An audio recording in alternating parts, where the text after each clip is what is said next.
Discord says my account is invalid. Hey everybody, welcome back to our channel. In this video we're going to learn how we can fix if Discord says that our account is invalid, so make sure to watch the video till the end. Now if you have been trying to maybe log into your Discord account but then it says that your account is invalid, there are a couple of reasons as to why this happens.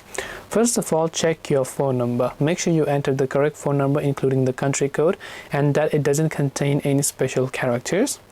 Now if the issue is with your password and maybe you forgot your password, you can tap on forgot your password option and then instead try to reset your password. Now if you're trying to use it from the app, just clear the data of the Discord app by long pressing the Discord application, tapping the I button here, then go to storage, clear cache files and make sure to clear the data. Once done, just check if that helps you, then go to your Play Store and update the Discord app to the latest version. This way you can hopefully solve if Discord says that your account is invalid. Hope this video was very helpful. If you have got any questions, feel free to leave them down below. Thank you for watching till the end and see you soon in the next video.